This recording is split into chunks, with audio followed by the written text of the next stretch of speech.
Hi everyone, and welcome to my video for Assembly Row shop number 3 of 6. This is my candy shop.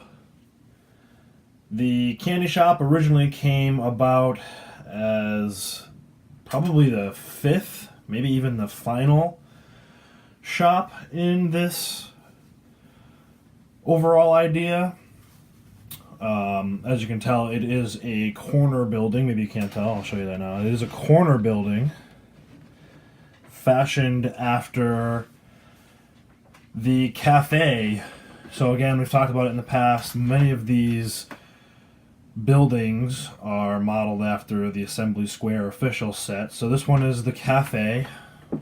I actually extended it a little bit here. So in the official set, you've got a doorway which leads to an upstairs, but for my set I wanted to extend it and make it all, again, it's all, each one of these shops is one level, so I thought double the side of it. Got empty space here, that'll be another set in the future, another building in the future. But yeah, so originally the very first building I ever designed, which I'm going to try to be not so specific about because I don't want to spoil as to what the building is, but the original first building I designed was a corner building similar to this one. And holding off on building that one for now, there's reasons for that, which will become clear later on, but this will be on the opposite end of that building. So as I started thinking about, okay, I kind of want to make it a mirror image, plaza, if you will, shopping plaza, if you will. I started thinking what would go well with on the opposite end of building number 1. That's where I came up with the idea for the candy shop. So there's a lot of cool little features you can do, like in the official Lego modular. This is a coffee cup, coffee mug with steam coming out of it. Again, it's a cafe building in that respect. So I thought it'd be cool to put a lollipop on here to kind of symbolize, okay, this is a candy shop. As far as the colors go, I really wanted vibrant colors. I wanted it to pop. As I was doing my research online for candy shops, I remembered when I first met my wife early on when we were dating, we went to New York City one time, went to Dylan's Candy Bar. So I don't know if any of you are familiar with that. I guess they have a bunch of locations, but I was mostly familiar with the Times Square location. So I really liked the way this blue and orange looked in Digital Designer. I wasn't sure how it was going to look when I did the actual physical model. I'm super happy with how it came out, though. I think that really screams fun to me. Like, if you're walking down the side of the street, you don't know what's in this building, you know at least there's something fun going on here. And then as you get around closer, you can start looking in the shop windows. You can see the lollipops, and then also the idea here was to have these be chocolate fountains. So it's not 100% done yet. You can see the chocolate fountain, I think, better in this window.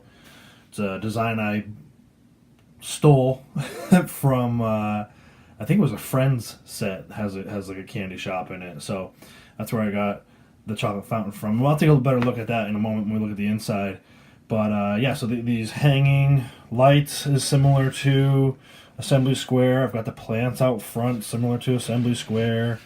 More lights, and even the rooftop design here, that is the same building. The cafe building, which then turns into a music store building, which then turns into a dance studio building, has this rooftop. Had to reconfigure some of this a little bit because it didn't line up exactly how Digital Designer worked. That still looks a little funny, but trust me, it looked a lot worse before. That was probably the one disappointing thing about this particular building. Because I moved this roof down onto top of the first floor, first story, there was a little bit of difficulty with how those pieces were arranged, but I think at the end of the day, I think I saved it, I salvaged it. I still think it looks pretty good. I'm happy with how it came out. You guys let me know what you think. I showed this briefly, I'll talk about it now. I did do some kind of ivy looking stuff on the back here. Again, back door, for some deliveries whenever the candy comes in from wherever the candy is originally made. But that's pretty much it for the exterior. These are 1x1 tiles. Hopefully my tiling looks good there. I know I've struggled with that in the past. I tried to be as perfectionist about it as possible. So let's go ahead and take a look at the inside.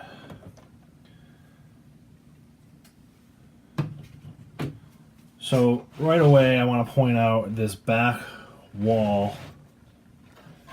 I'm so happy with how that came out. This is my wall of candy. You guys probably know how that works, right? Especially the kids. You get a plastic bag or whatever. You hold it up against the little nozzle. You turn the nozzle and the candy starts coming out, and then you weigh it. And it's like a price per pound kind of deal. So that was something, again, when I looked at Dylan's candy bar as I was researching ideas for this building, I knew I had to do something like this.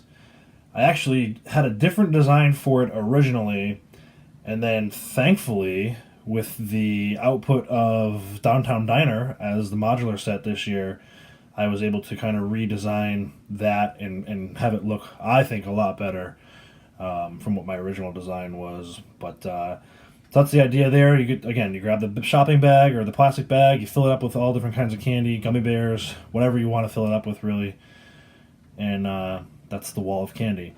So I've also got in the center, there's, I don't know, those look like cupcakes, but I don't think that's what I really intended them to be.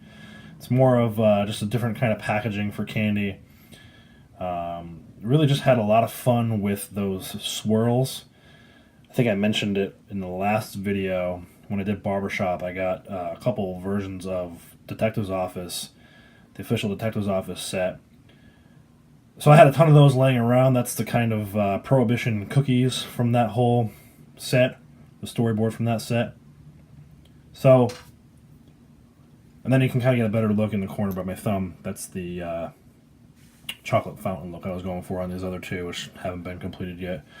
Which reminds me, I've got to finalize the Bricklink order coming up soon. So, for the back here, I've just got a simple register. Again, Assembly Square had a ton of those different designs. I think this is the same one from the bakery version of that.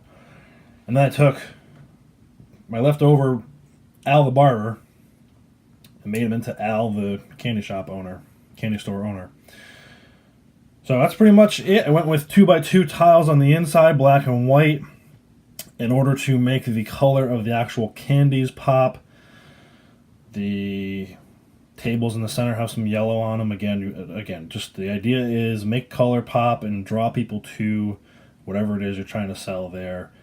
In this case, it's some chocolates, some peppermint patties, if you want to call them that, maybe some cookies or cupcakes or whatever. So that is the Candy Shop Assembly Row shop number 3 of 6. Again, really happy with how this project is turning out. I'm very excited. As you can see, I've got an empty space here. I went with a 32x32 base plate this time. I'm very excited to get the rest of this built out, which I'll be doing in the next few days. I've already got all the parts for building number 4 of 6 here on site, so ready to start building and ready to show that one off next month. So before that, though, I will add Candy Shop into Figville.